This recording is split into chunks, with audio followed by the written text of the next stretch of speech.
Hai semuanya, selamat datang kembali di Seven Stone Podcast, Your Partners in Growth. Dan hari ini, pada kesempatan tema hari ini, saya kedatangan tamu istimewa nih, Mas Ruli, CEO dari Minapoli. Dan di mana tema hari ini kita akan kembali di segmen aquaculture dengan tema Digital Marketing as the Modern Platform for Selling Aquaculture Products. You've reached the Seven Stones Indonesia podcast, where we talk with business people, entrepreneurs, and influencers in Bali and Jakarta about business in Indonesia. They share their visions and insights with us in conversations around why they do what they do, which we hope will inspire you to believe you too can have a positive impact and make a difference. We hope you enjoy what they have to say, and if you do, please like, share, and subscribe. Saya senang sekali bisa berjumpa dengan Mas Ruli. Saya banyak baca referensi-referensi di media. Mas Ruli salah satu yang memelopori pioneer lah di digital marketing ini. Kalau saya compare dengan perkembangan aquaculture dalam mungkin 5-10 tahun terakhir, dulu masih sangat konservatif sekali. Penjualannya masih model ya, kita hubungi langsung ke perusahaan yang memiliki atau pihak yang memiliki, telepon-teleponan. Sekarang seiring dengan teknologi digital marketing semakin berkembang, semuanya serba digital. Apalagi sekarang di aquaculture juga sudah masuk ke digital, dan itu merupakan menurut saya suatu perkembangan yang sangat positif sekali. Mas Ruli ini identik dengan Minapoli. Ya. Tapi saya ingin gali dulu nih. Dulu awal-awalnya Mas Ruli itu memang dari awal kan perikanan ya Mas ya, kuliahnya. Betul, ya. betul. Nah apa sih dulu yang membuat passion Mas Ruli masuk kuliah perikanan? Karena kalau saya lihat resources yang dari perikanan terbatas sekali ya. Ahli-ahli perikanan ini saya lihat di industri juga sangat terbatas. Jadi memang ini jurusan yang spesial. Memang orang-orang yang mempunyai kekhususan passion untuk masuk di bidang ini. Bisa cerita sedikit nggak kenapa dulu Mas Ruli milih nih jurusan perikanan? Baik, terima kasih Pak Ridwan. Saya juga ingin menyapa sahabat Seven Stone Indonesia yang ada di sana. Ya, jadi mungkin cerita sedikit ya. Sebenarnya kalau saya flashback waktu saya milih jurusan ini, sebenarnya ini bukan pilihan pertama. Pilihan pertamanya justru arsitektur di Universitas Gadjah Mada. Arsitektur ya, jadi betul-betul jauh sekali ya? Jauh sekali. Saya sampai ikut bimbingan belajar waktu itu di Yogyakarta supaya bisa dapat gitu. Ternyata rezekinya itu jalurnya masuknya ke aquaculture IPB gitu sebagai pilihan kedua. Nah, sebenarnya juga aquaculture ini IPB, kenapa saya bisa pilih? Karena sebenarnya dari keluarga ada kakak, meskipun bukan di aquaculture, tapi satu fakultas itu di marine science ya, di ilmu kelautan. Jadi kakak saya udah masuk 7 tahun sebelum saya, itu masuk ke ilmu kelautan. Jadi tahu baru ngerti tentang mengenal tentang dunia perikanan itu dari kakak saya sebelumnya. Nah, menariknya sebenarnya dari sejak SMP sampai dengan kuliah tingkat 3 itu saya nggak suka ikan. Oh, nggak suka ikan ya? Nggak suka makan ikan gitu. Ada sedikit trauma, tapi nanti saya bisa cerita lebih lanjut di belakang kenapa saya bisa nggak suka gitu. Nah, akhirnya ada satu titik balik itu waktu saya tingkat 4 ya, ada praktek pembenihan dan pembesaran ikan. Nah, di situ supervisornya waktu menjelang malam ya, dia bilang nanti malam kita ngeliwet ya, pakai lauknya apa sebenarnya? Itu lauknya, dia sambil nunjuk kolam lele gitu. Itu lauknya. Nah, pas waduh makan lele, udah saya bikin sambelnya aja deh. Gitu. Saya kebetulan lumayan suka masak gitu. Saya yang nyambelnya, saya bikin sambel. Habis udah menjelang malam kan udah kita ngumpul tuh bareng-bareng makan. Pas cobain Mas Ruli, cobain. Saya cobain. Oh, kok ini beda sekali rasanya. Enak banget gitu. Lele ini, ikan lele ya. Pertama kali lele. Ikannya lele. Betul. ternyata saya baru tahu ikan itu kalau ikannya segar, itu ikannya itu enak gitu. Dan sampai sekarang, alhamdulillah saya menu utamanya justru kalau ada ayam atau daging, saya milihnya ikan gitu. Karena apalagi terutama ikannya yang segar ya, apalagi yang hidup ataupun yang kondisi segar. Nah itu karena kalau ikan tuh rasanya itu variasi gitu, enak, makanya beda-beda gitu. Kalau chicken kan ayam lebih flat ya, kita susah bedain tuh. Kalau ikan kan ada ikan laut beda rasa, ikan darat bisa beda rasa, beda jenis juga beda rasa. Itu sih. Betul, karena saya suka lihat juga sosmednya Mas Ruli, kalau ada event-event yang aquaculture ya, pasti kulinernya ikan. Gitu, entah dibakar, saya lihat tadi. Jadi memang sudah benar-benar menjiwai ya. Di event kita memang kita komit ya, karena kita juga ingin mendorong sebenarnya aquaculture itu bisa makin besar kalau demand-nya juga makin besar. Demand-nya itu ya dari konsumsi ya, dari konsumsi ikan. Makanya kalau event yang kita selenggarakan dari kita itu kita menunya 75-80% dari ikan, baik udang, cumi atau ikan atau yang lainnya, itu pokoknya produk perikanan. Kita memang ingin tonjolkan, perkenalkan bahwa produk perikanan itu punya rasa dan variasi yang luar biasa gitu. Nah, kemudian dalam perjalanan Mas Ruli langsung dirikan Minapoli atau ada cerita dulu nih sebelum sampai akhirnya kemudian decided, wah saya mau diriin perusahaan ini. Ceritanya lumayan panjang ya. Jadi Minapoli ini kan baru ya, baru saya inisiasi 2017.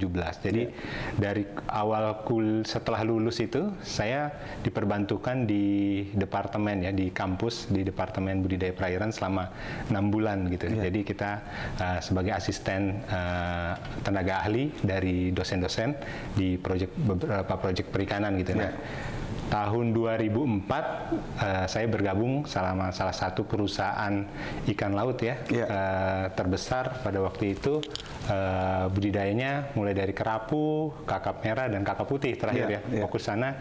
Di sana saya dapat sekitar 10 tahun. Wah, lumayan. 10 tahun ya di Kepulauan Riau ya. Di Kepulauan Riau panjang. Nah, di sana itu sebenarnya itu awal mulanya berhubungan dengan Minapoli karena di sana kan bagian saya salah satunya ada sourcing mulai dari technical equipment, mulai dari kerambanya, jaringnya, benihnya, pakannya, semuanya segala sesuatu yang dibutuhkan untuk budidaya di sana.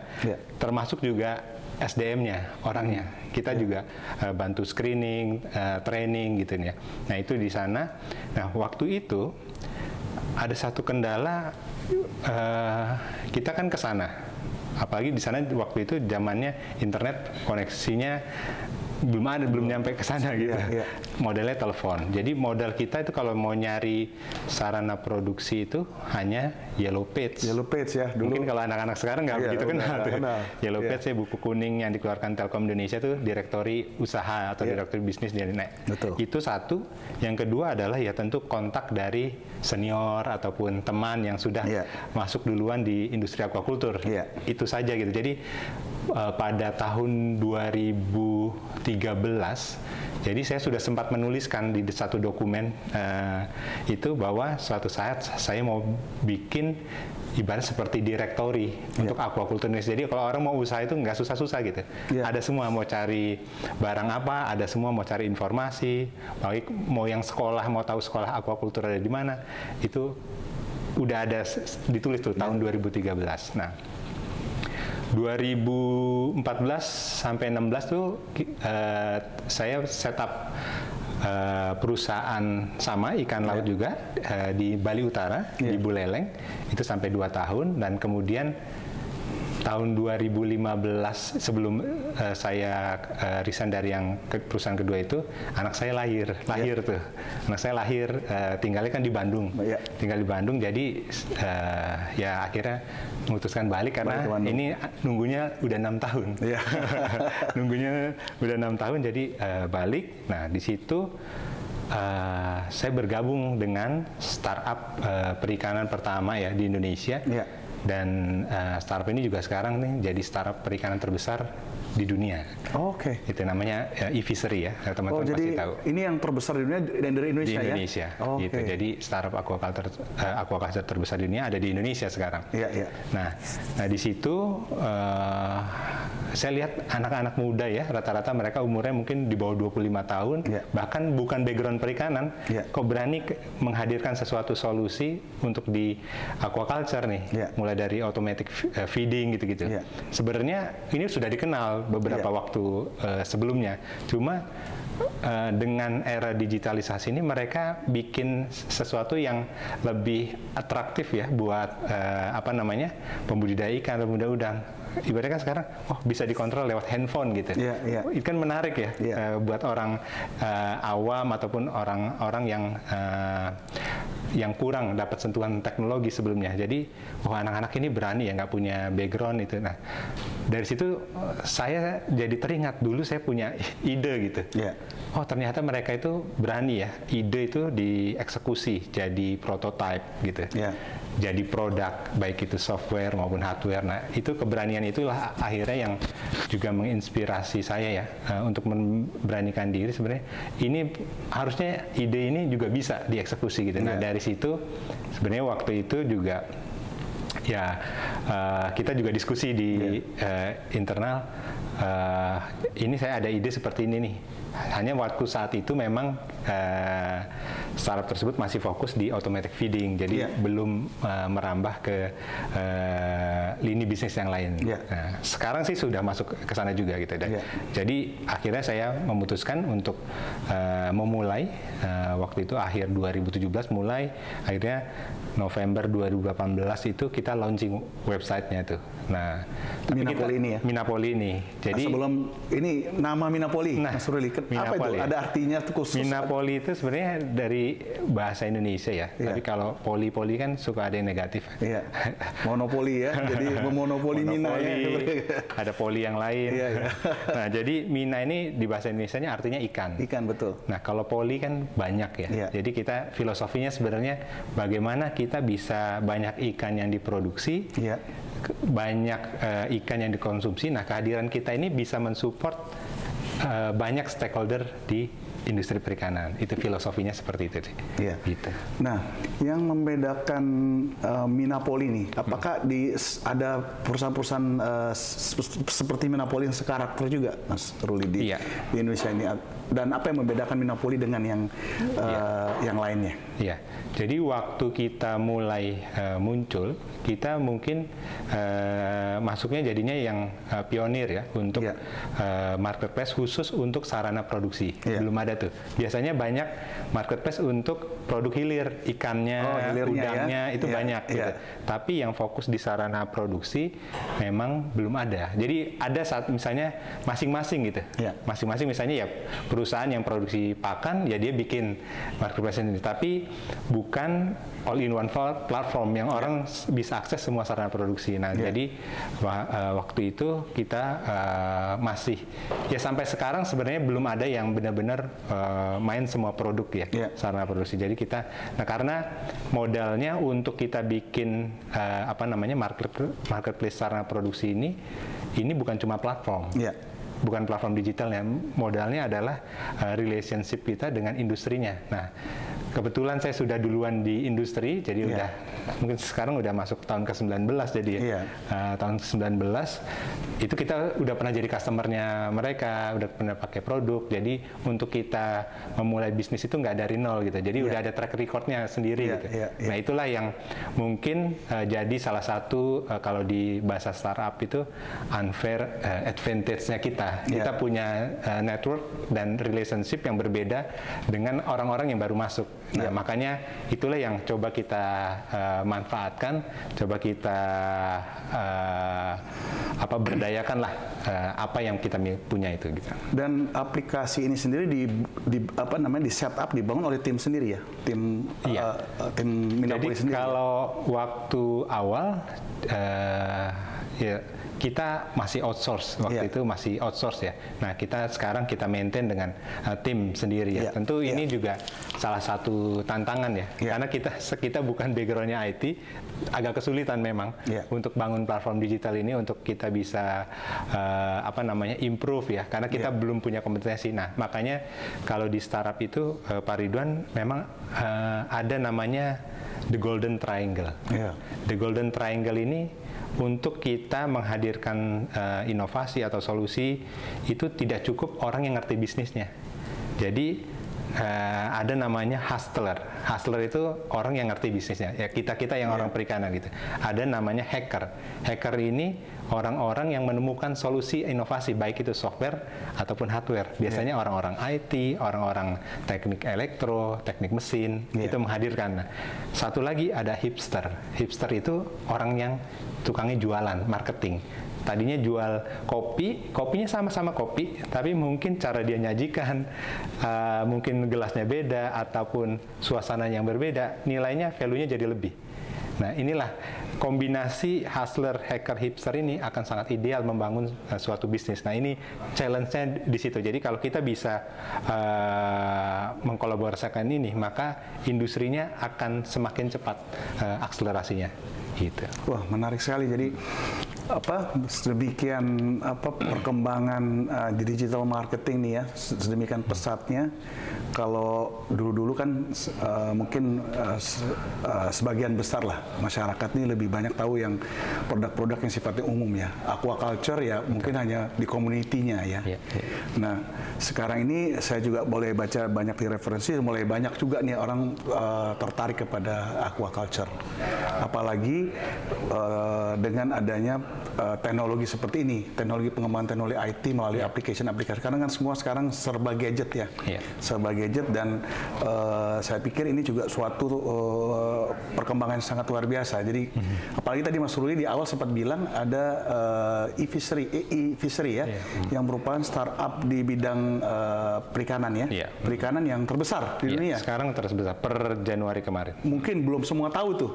Mungkin orang lebih banyak tahu mungkin yang sudah ada ya, Gojek, Tokopedia. Nah, ini suatu kebanggaan juga nih di fishery aquaculture di putra-putra bangsa sudah mampu bermain di kancah dunia, dan kehadiran Minapolri di sini juga merupakan suatu perubahan paradigma kalau menurut saya, yang tadinya tadi Mas Ruli cerita masih sifatnya mencari dari direktur yang sangat konvensional ya, dari Yellow Pages, sekarang dengan mudahnya orang bisa dengan memakai applications. Nah, kalau dilihat dari positioningnya saat ini dengan bermunculannya startup aqua yang bermain di bidang aquaculture atau fishery ini dibanding yang lain seperti apa?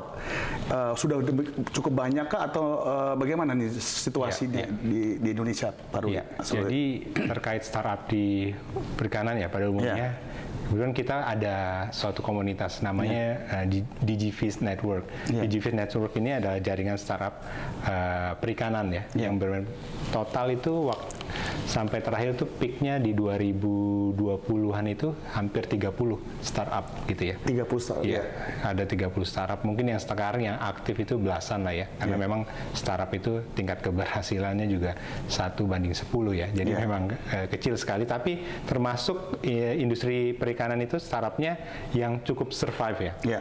Bahkan selama pandemi ini, itu total startup perikanan Indonesia, Pak, makanya dikatakan salah satu magnet ataupun epicentrum dari startup perikanan dunia, karena berhasil mendatangkan investasi lebih dari $200 juta.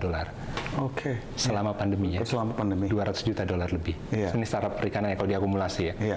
$200 juta. Jadi ini bukti bahwa industri aquaculture itu adalah industri yang bukan cuma bisa bertahan, tapi bisa tumbuh selama pandemi. Awalnya orang masuknya ke sektor yang travel, hiburan dan lain-lain, transport. Nah, ini mulai dilirik, agriculture, aquaculture, mulai dilirik. Investor mulai beralih gitu. Gitu, apalagi kita tahu saham-saham dari perusahaan-perusahaan teknologi banyak terkoreksi belakangan ini ya. Baik itu transportasi, logistik, itu terkoreksi cukup banyak ya gitu. Nah, jadi startup perikanan Indonesia ini menariknya, ini Ya karena kita ada ekosistemnya ya. Ibaratnya ekosistem ini meskipun mungkin ada yang compete satu sama lain, tetapi kita juga bisa saling support gitu Pak, saling sharing. Karena misi kita ada 3 ya di GVS Network itu. Yang pertama adalah tentunya sebagai startup perikanan kita punya kewajiban untuk menghadirkan solusi-solusi sesuai dengan kompetensinya masing-masing. Karena kan beda-beda tuh backgroundnya. Ada yang bermain di financial technology, ada yang main di IoT, ada yang di logistik, ada yang di processing, ada yang di market. Nah, jadi ini kombinasi. Jadi bagusnya hulu hilirnya sebenarnya kalau di startup perikanan Indonesia ini udah masuk gitu, hulu ke hilir. Nah, terus kita yang kedua adalah tentunya kita saling bersinergi dan kolaborasi satu sama lain. Jadi mungkin ada yang pendananya dari startup A yang eksekusi budidayanya di startup B, atau startup C menggunakan IoT dari startup D gitu. Nah, itu kombinasi kolaborasi seperti itu yang sekarang terus berjalan ya. Jadi teman-teman juga sangat suportif ya satu sama lain. Nah, kemudian yang ketiga, kita berharap kehadiran startup perikanan ini yang duluan muncul ini bisa menginspirasi adik-adik yang masih di perguruan tinggi ataupun yang baru lulus untuk juga mereka masuk ke industri aquaculture ini.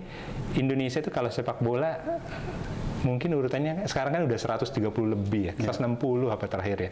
Kalau aquaculture kan selalu top 3 atau top 5 ya. Selalu ada di situ, bahkan pernah top 2 ya, nomor 2 setelah China. Jadi industri ini industri yang sangat besar. Indonesia itu sangat dipandang di dunia kalau untuk industri aquaculture. Nah, apalagi sekarang startupnya udah jadi kiblat startup perikanan dunia. Nah, jadi potensinya dan luar biasa. Jadi anak-anak muda kita berharap lebih terinspirasi nih dengan kehadiran startup perikanan ini. Ini teman-teman community Sevenstone ini pasti sangat dapat informasi yang sangat berharga sekali nih dengan perkembangan startup ya. Karena sejauh ini kan tadi saya cerita banyak kan tahunya yang di bidang lain. Padahal kita di aquaculture ini salah satu player ya, key player yang dipandang di dunia ya. Di termasuk yang top 3 atau top 2 bahkan ya. Tadinya saya berpikir pertanyaan berikutnya kalau dibandingkan dengan Vietnam atau Thailand, nah Mas Rudi udah jawab duluan nih, ternyata kita jauh di atas itu ya untuk aquaculture ya. Tapi kenapa Mas Rudi kita sudah kita mempunyai suatu positioning ya yang cukup bisa terpandang lah di dunia aquaculture. Tetapi informasi yang diketahui oleh masyarakat belum terlalu banyak mengenai itu dibandingkan mungkin ya tadi ada sektor-sektor lain, mungkin transportasi, kuliner dan lain-lain. Kenapa? Apakah ada sesuatu yang perlu dilakukan terobosan dari sisi sosial media atau bagaimana? Karena ini pun saya baru tahu juga nih bahwa ternyata kita startupnya yang tadi e-fishery ya, itu terbesar. Dan ini kalau merupakan suatu publikasi yang mestinya luar biasa untuk Indonesia gitu. Kira-kira apa Mas? Kenapa pemberitaan-pemberitaan itu masih belum terlalu gong gitu di Indonesia? Ya, jadi sebelum saya jawab itu, sebenarnya Indonesia itu ada 2. Di aquaculture dan di perikanan tangkap. Dua-duanya terbesar di dunia, Pak. Aruna satu lagi. Aruna dan e-fishery itu dua-duanya terbesar, satu di aquaculture, satu di perikanan tangkap. Jadi itu udah luar biasa. Nah, terkait dengan informasi yang mungkin belum sampai ya, mungkin ke masyarakat awam, ya ini juga menjadi tantangan kita ya. Itulah makanya ini awal mula di GVS Network itu, komunitas kita itu awalnya itu event, Pak. Event yang kita inisiasi ya, Minapoli inisiasi, karena kita melihat ekosistem startup ini kadang mainnya dengan startupnya sendiri, industri main dengan industri, government main dengan government sendiri. Jadi, nah itu waktu event yang pertama kita memang mencoba memperkenalkan satu sama lain. Ibarat startup punya inovasi, diperkenalkanlah ke industri. Ini loh, teman-teman startup punya inovasi yang bisa digunakan. Mungkin pada saat itu belum, mungkin kualitasnya belum masuk angka 100 gitu. Tapi butuh feedback dari industri untuk coba dulu, gimana, apa yang perlu diperbaiki. Nah, dari government juga bisa melihat apa support apa yang bisa diberikan, baik dari kebijakan, mungkin juga bisa kerjasama untuk pengembangan produk dan lain-lain. Nah, jadi memang informasi ini juga salah satu tantangan ya. Nah, itu juga sebabnya kita di platformnya Minapoli bukan cuma sarana produksi, kita juga menghadirkan informasi-informasi terkait dengan perkembangan industri aquaculture. Kalau media yang biasanya lihat hanya berita dari kementerian ataupun dari pejabat nah ini kita juga coba masukkan berita-berita dari startup. Jadi kalau mungkin ada yang belum follow sosial media Minapoli bisa ikutin tuh. Jadi ada update, startup ini dapat pendanaan, startup ini ada inovasi baru gitu. Nah, itu memang salah satu fokus dari kita. Nah, ini juga penting ya, termasuk podcast seperti ini. Kita juga ada podcast di Minapoli, podcast Mina, jadi podcast aquaculture di Indonesia mungkin salah satu pionir ya. Untuk itu juga udah 20 edisi lebih. Teman-teman yang mau lihat juga bisa masuk di Spotify ya. Itu ada podcast Mina. Jadi intinya kita ingin coba menginspirasi lebih banyak orang ya. Intinya gitu. Intinya supaya produksinya bisa meningkat, kita harus inspirasi banyak orang yang mau melakukan produksi baik ya, melakukan produksinya atau menghadirkan inovasi ataupun membantu untuk marketing. Nah, itu intinya kita harus kolaborasi. Salah satu perannya Seven Stone di sini dan juga kolaborasi kami dengan partner kami Norway Connect kan mematchingkan kepentingan juga dari strategic investors yang ada di Nordic country, terutama di Norway, yang ingin menginvestasikan untuk pengembangan proyek-proyek Indonesia, diantaranya fishery dan aquaculture. Salah satu yang mereka lihat tentunya diantaranya bagaimana mereka bisa mendorong inovasi dan teknologi aquaculture di Indonesia bisa semakin berkembang. Nah, kalau saya lihat yang ada pada saat ini yang sedang berjalan, lebih banyak fokus mungkin investor masuk untuk pengembangan farming, pengembangan farming. Kemudian supporting funding untuk proyek juga lebih banyak bagaimana untuk teknologi-teknologi yang terkait pengembangan farming yang ada di Indonesia. Nah, ini merupakan suatu masukan yang bagus sekali bahwa terbuka juga opportunity buat investor, misalnya dari Norway ya, yang memang salah satu yang terdepan untuk teknologi ini, untuk juga berpartisipasi invest untuk pengembangan application-nya. Aplikasi di sektor aquaculture ini, karena ini suatu peluang investasi yang juga cukup bagus ya. Saya pikir akan sangat interest sekali nih investor-investor dari negara Nordik untuk juga mendorong pengembangan aquaculture, inovasi dan tidak saja yang terkait dengan farming itu sendiri, jadi yang memang melakukan praktek langsung di lapangan, tapi juga di dunia mayanya nih. Nah, itu yang selama ini mungkin belum terlalu disentuh nih oleh investor. Nah, ini kesempatan juga buat kami Seven Stone untuk mempromosikan, untuk juga mendorong strategi investor untuk juga bisa berpartisipasi untuk mendorong pengembangan teknologi startup khususnya di bidang aquaculture, karena Indonesia ini banyak memelopori kegiatan seperti itu.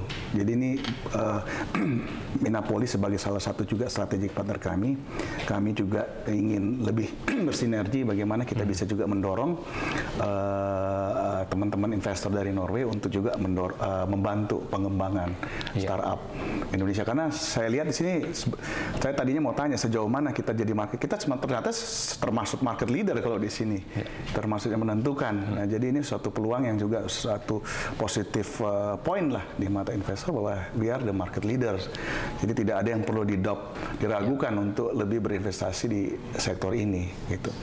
Nah, kalau dibandingkan jadi tadi kembali tadi publikasi ya, kita lebih banyak tahu Thailand, Vietnam. Kira-kira apa yang melatar belakang itu ya? Aquaculture orang lebih tahu Thailand, Vietnam, banyak perusahaan-perusahaan asing di sektor aquaculture membuka kantor-kantor cabangnya lebih banyak di Vietnam, di Thailand. Nah, mungkin sekarang pun saya lihat sudah mulai mengarah ke Indonesia karena ternyata marketnya lebih besar di Indonesia. Mereka mulai mau masuk langsung. Tapi kenapa awal bisa tercipta suatu view seperti itu, Mas Ruli? nih. Iya.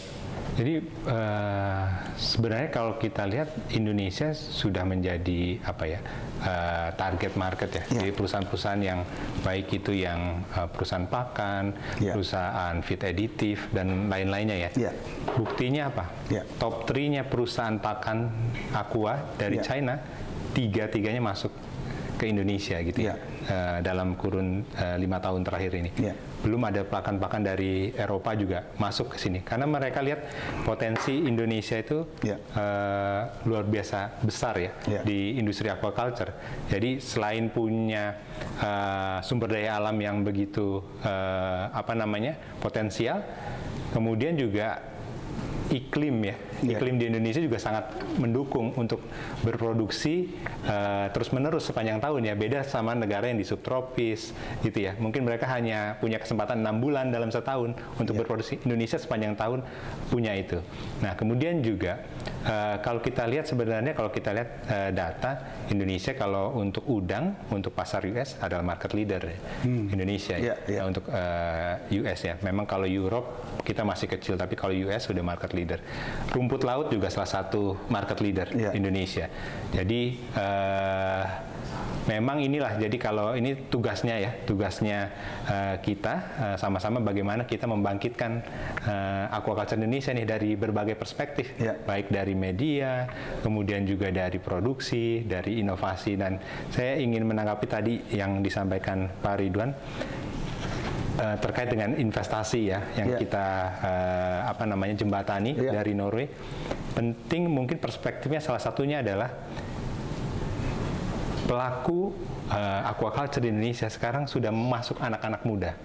Nah, ini tidak terjadi 10 tahun yang lalu ya. Era-era startup ini kan hadir anak-anak muda ya. Generasi yang mungkin di bawah 30 tahun ya, banyak 30 tahun, jadi generasi 90-an lah ya, 90-an. Nah, ini kita harus menganggap ini sebagai aset ya, karena industri ini kehadiran aset ya, pemain-pemain baru, inovator-inovator baru yang perlu kita support. Dan ini kan banyak yang dari background non perikanan, dan itu satu keuntungan untuk industri aquaculture ya, banyak orang non aquaculture atau non perikanan mau bantu. Nah, aset ini kita harus jaga. Satu kita bantu mereka untuk menghadirkan inovasi yang memang dibutuhkan.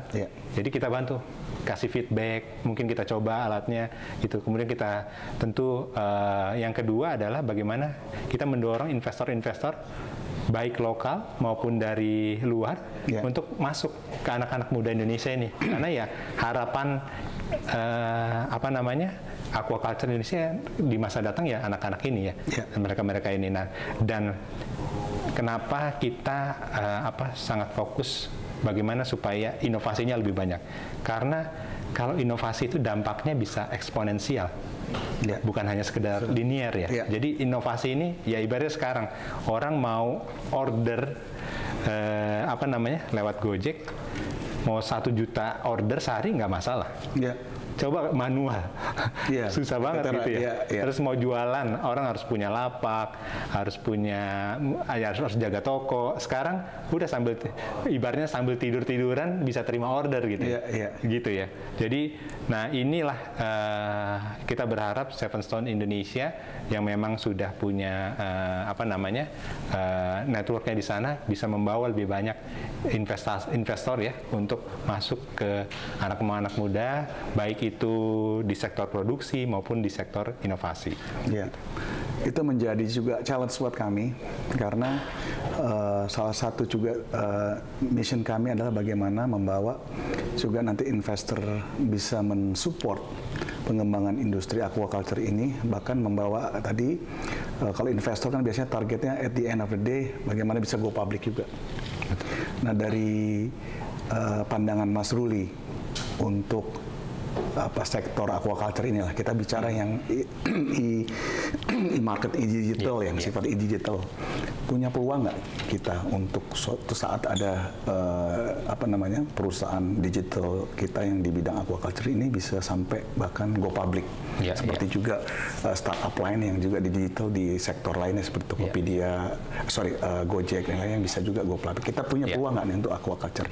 Saya pikir sangat-sangat terbuka ya peluangnya. dan saya juga mungkin kalau saya yakini dalam kurun kurang dari 10 tahun atau bahkan dalam 5 tahun ke depan nih akan ada startup perikanan yang IPO ya. Jadi ya itu, tapi tetap kita butuh dukungan gitu supaya mereka juga bisa terus berjalan, dan kita berharapkan IPO juga bukan jadi hanya sekedar exit strategi dari investor sebelumnya, tapi memang benar-benar dia sebagai salah satu inisiatif atau strategi untuk memang makin memperbesar bisnisnya, cakupan bisnisnya ya, seperti itu. Menarik sekali karena dari latar belakang saya sebagai di sektor keuangan ya, selama ini menggeluti berbagai industri sektoral yang mau juga melakukan go public, dan memang di kurun waktu 3 tahun terakhir ini ya, banyak perusahaan-perusahaan yang startup yang sudah di sektor lain sudah menunjukkan giginya untuk juga melakukan go public, dan sangat menjadi harapan kita juga suatu hari nanti ada seperti tadi Mas Ruli sampaikan yang bisa juga sampai go public. Nah, kita bicara tadi digitalnya, Mas. Sekarang saya mau singgung human resources-nya. Kan tadi kita sempat singgung ya. Maksudnya limited sekali, terbatas sekali. Bahkan ketika kita mencari human resources misalnya di bidang-bidang ini susah banget nih, kadang-kadang sangat terbatas, dan rata-rata sudah settle di satu company. Turnovernya sangat jarang kalau di sini. Jadi biasanya stay di satu company cukup lama. Nah, dengan adanya sekarang animo masyarakat, animo pemberitaan ya, maksudnya demikian besar nih, perusahaan-perusahaan startup mulai menjadi sorotan, menjadi target buat anak-anak muda. Kira-kira bisa nggak Mas Ruli punya confidence nggak ini akan mendorong juga pendidikan di aquaculture, orang-orang mau masuk nih, istilahnya mau juga kuliah di sektor-sektor yang terkait dengan perikanan aquaculture ini, sehingga Indonesia bisa melahirkan makin banyak lagi resources di bidang ini. Dan kira-kira apa yang menjadi challenge ini buat dunia pendidikan dalam hal ini untuk universitas-universitas? Iya, betul sekali. Jadi kalau di kalau di kuliah tuh ya, di sektor aquaculture ini biasanya ada 3 lingkaran yang saling beririsan. Faktor kuncinya lah ya. Ada ikan, pakan, dan lingkungan ya. Ikan ini masih bisa udang ya, itunya spesiesnya. Tapi sebenarnya ada lingkaran besarnya yang mencakup 3 lingkaran tadi, yaitu SDM ya. Nah, jadi memang mau ikannya bagus, udah ini kalau handlingnya nggak bagus bisa mati. Mau pakannya bagus, disimpannya sembarangan, bisa jamuran, ngasihnya nggak tepat, ikannya bisa konversi pakannya meningkat, ataupun ikannya lambat tumbuh karena strategi manajemen pemberian pakannya tidak tepat. Lingkungan yang awalnya bagus jadi malah jadi rusak karena tidak di-maintain gitu ya. Nah, jadi di sini peran SDM ya. Sekarang termasuk memang sangat sulit untuk mencari SDM yang levelnya mungkin manager up ya. Ya, sangat-sangat terbatas. Terbatasnya kenapa? Karena demand-nya juga tinggi. Banyak sekali perusahaan yang di bidang aquaculture masuk ke Indonesia butuh SDM. Jadi demand-nya tinggi, supply-nya terbatas. Gitu. Nah, inilah challenge ya buat perguruan-perguruan tinggi, bagaimana bisa menghasilkan ya, memproduksi talent-talent, generasi-generasi di industri aquaculture yang memang bisa siap untuk terjun ya. Nah, sekarang sebenarnya sudah ada sekolah-sekolah vokasi yang memang lebih siap untuk mereka terjun. Tapi memang tadi saya pagi diskusi dengan salah satu bootcamp ya. Mereka punya bootcamp untuk SDM. Kalau dari SMA mau kuliah ada bimbingan belajar kan? SMP ke SMA supaya nilainya bagus. Kalau di zaman dulu kan NEM ya Pak ya, ada NEM-nya bagus gitu. Kalau sekarang ujian nasional gitu-gitu ya. Nah, tapi dari dunia kuliah perguruan tinggi ke dunia kerja nggak ada apa-apa. Belum ada yang menjembatani. Belum ada ya, masih ada gap di sini. Jadi ada gap kompetensi. Nah, diharapkan ya kita beberapa kali juga kasih masukan ya di Kementerian Kelautan Perikanan ada namanya Balai Riset dan Sumber Daya Manusia. Bagaimana bisa kita memfasilitasi menjembatani ya antara lulusan perguruan tinggi baik sekolah vokasi maupun politeknik maupun universitas dengan industri ya. Ini mungkin salah satunya nyambung dengan program peningkatan nilai ekspor udang ya, mungkin Pak Ridwan dengar 250%. Nah, bayangkan kita anggap aja misalnya naiknya 300.000 ya, 300.000 ton ini simulasi ya. Kalau 300.000 ton, kalau satu orang ditargetkan 30 ton aja per tahun, berarti kita butuh 10.000. 10.000. Udah nggak usah 10.000 lah, 1.000 aja kita. Siapa yang mau mencetak teknisi tambak 1.000 orang? Gitu. Nah, diperlukan institusi yang serius untuk menjembatani ini ya.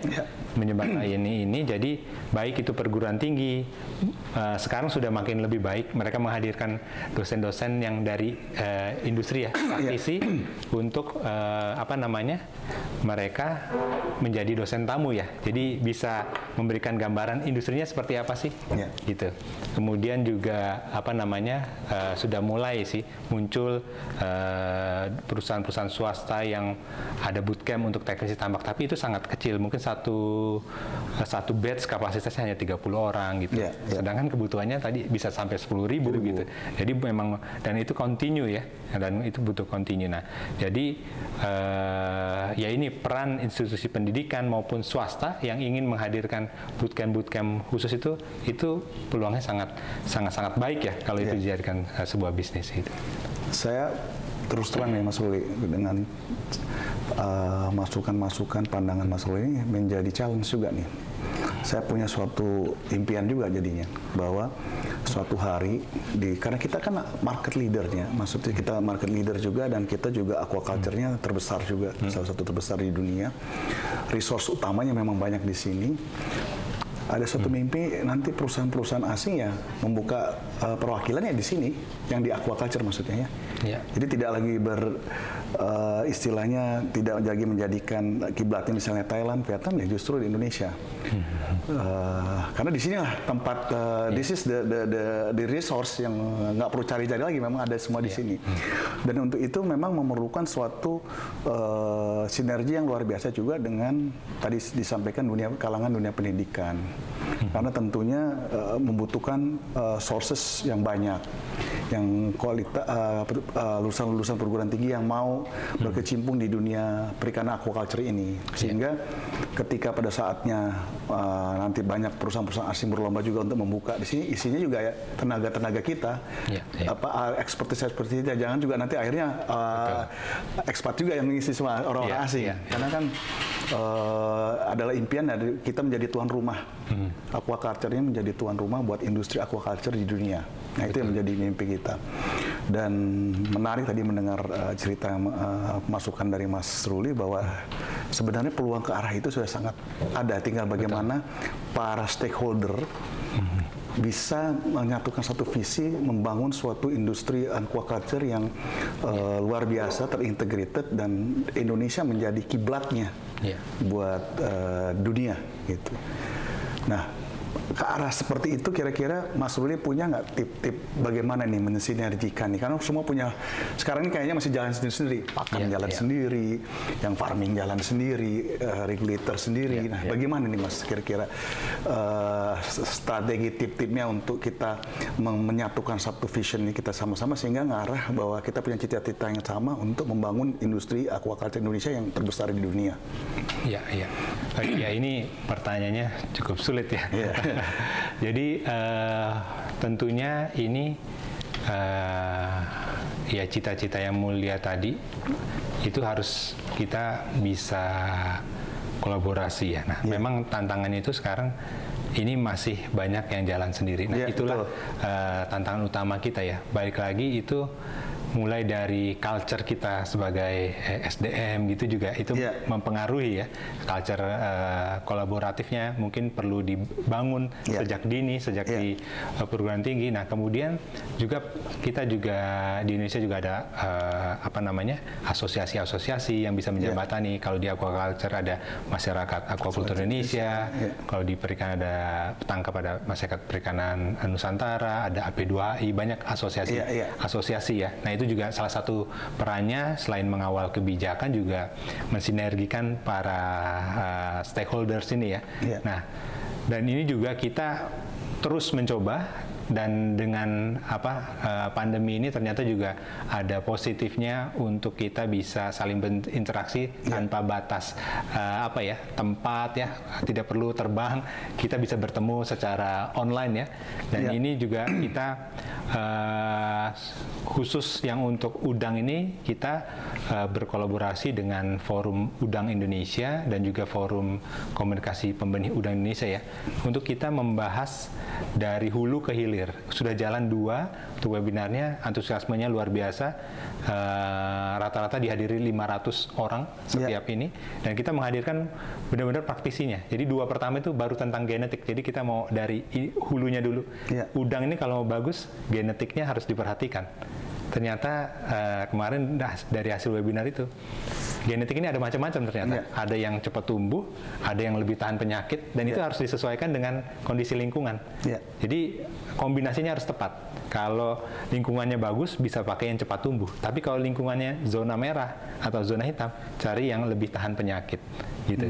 Nah, pembahasan-pembahasan yang teknis ini, dan dengan kolaborasi dengan perusahaan-perusahaan itu, dan itu yang jadi pembicara bukan dari perguruan tinggi, bukan dari pemerintah, tapi ya penyedia induknya, langsung perusahaannya. Mereka langsung ibaratnya memberitahu ini loh induk kita, kelebihannya, cara menggunakannya seperti ini, cocoknya dipakai di sini. Langsung nanti mulai turun kita ke feed additive, nanti ke pakan, nanti ke lingkungan, nanti ke kebijakan, sampai dengan market. Jadi benar-benar kita mau kupas tahun ini udang itu, termasuk nanti juga ada SDM gitu, jadi salah satu concern. Nah inilah forum-forum seperti ini itu supaya kita bisa geraknya bareng-bareng. Ya. Kalau dulu kan kita asosiasi biasanya kalau per komoditas hanya yang petambaknya aja misalnya. Iya, betul. Nggak gabung dengan perusahaan pakannya. Nah, perusahaan pakan juga punya asosiasi sendiri. Nah, kita berharap ada forum-forum memang yang mengintegrasikan nih pelakunya dari hulu ke hilir. Nah, inilah salah satunya, meskipun forumnya misalnya informal, baru forum online ini udah menjadi suatu kemajuan ya buat kita melek bareng-bareng. Kalau ibaratnya tujuannya bagaimana kita besarin kuehnya ini. Kuehnya ini kalau besar kita nikmati bareng-bareng gitu. Kalau kuehnya kecil kita yang nikmati cuma berapa orang. Jadi ibaratnya produksi Indonesia bisa semakin besar, ya semua orang yang main di sana SDM yang mau masuk industri aquaculture kesempatannya lebih besar. Yang jualan pakan volumenya bisa meningkat.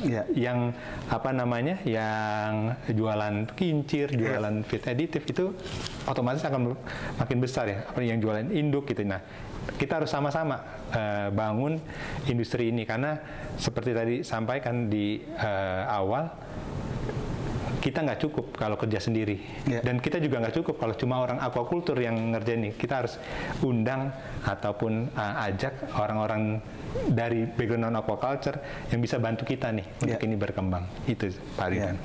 Saya kembali sedikit ke Minapoli nih, Mas.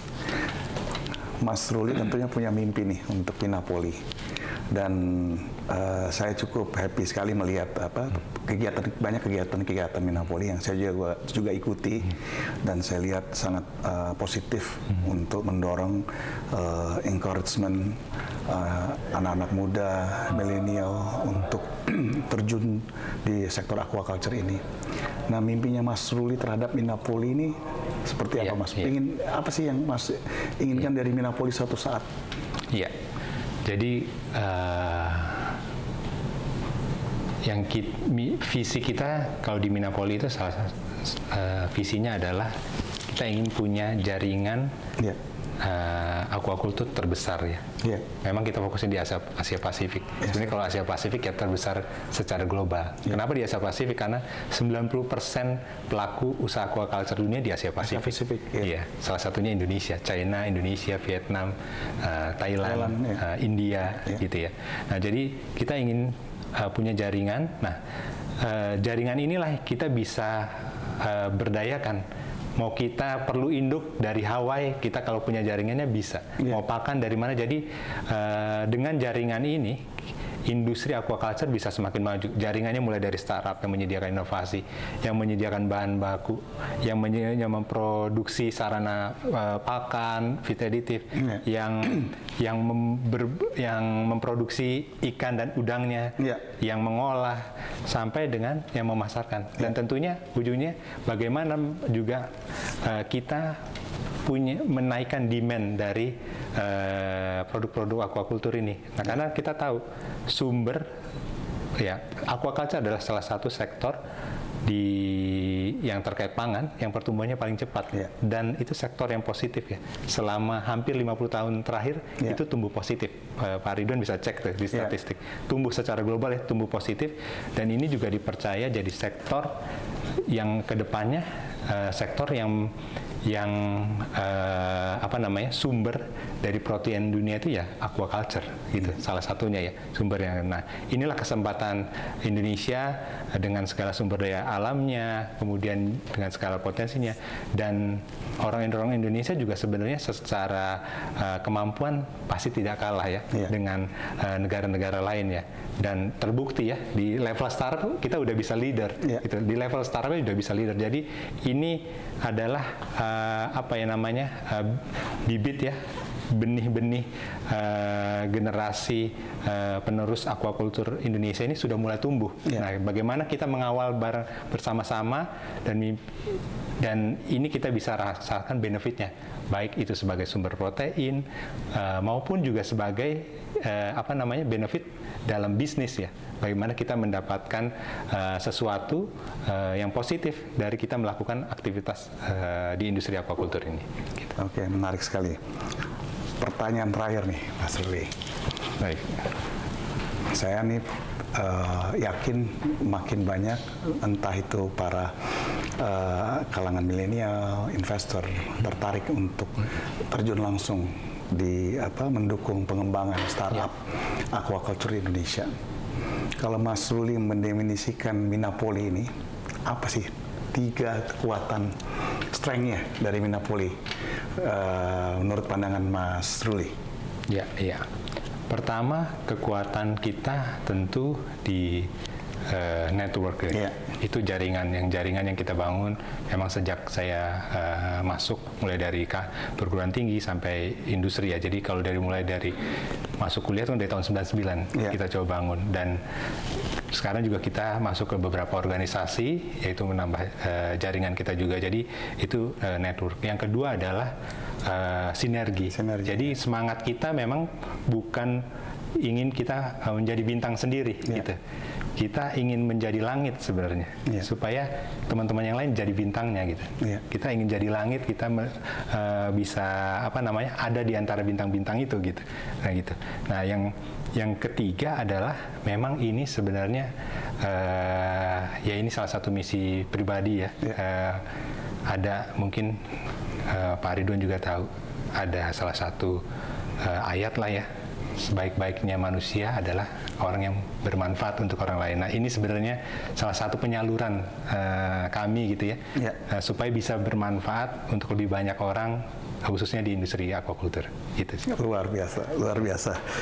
Jadi Mas Ruli, kita senang sekali nih, tentunya teman-teman dari Community Seven Stone juga mendapat pencerahan ya, istilah pencerahan informatif yang terbaru bahwa kita ini di industri aquaculture, khususnya untuk yang digital ya, kita termasuk market leader lah ya, bahkan di aquaculture yang terbesar, salah satu terbesar di dunia. Jadi merupakan suatu kebanggaan yang mestinya menjadi modal buat semua elemen yang ada untuk mendorong kita bisa sustainable di sektor ini.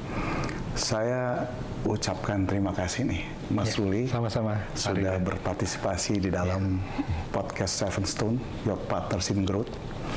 Dan tentunya di kemudian hari tetap bersedia ya kalau kita undang lagi, karena pastinya segmen aquaculture ini akan semakin menarik, semakin banyak yang akan mencari info.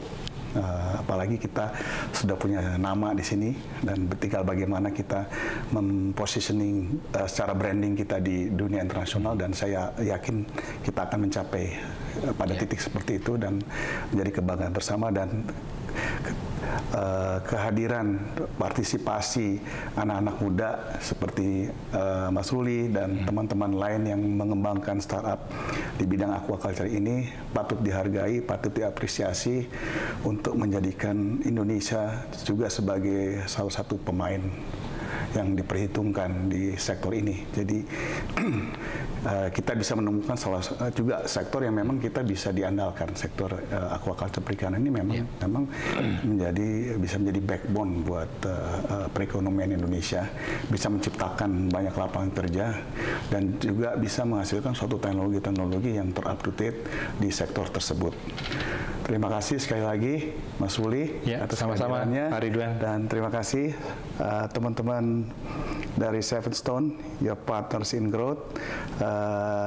Ini akhir dari pembicaraan saya, diskusi saya yang sangat menarik dengan Mas Ruli, CEO dari Minapoli, dan semoga ini bisa menjadi pendorong ya untuk semua pihak makin tertarik, makin giat lagi, kaum kelompok milenial makin terjun lagi lah istilahnya. Semakin banyak startup yang berdiri di sektor ini akan semakin bagus, seperti tadi Mas Ruli bilang, sinergi. Jadi langit ya, semakin banyak bintang yang muncul di kancah internasional, semakin baik untuk Indonesia. Terima kasih. Sampai ketemu lagi Mas Ruli. Terima kasih ya. Terima kasih. Oke, terima kasih. Mari.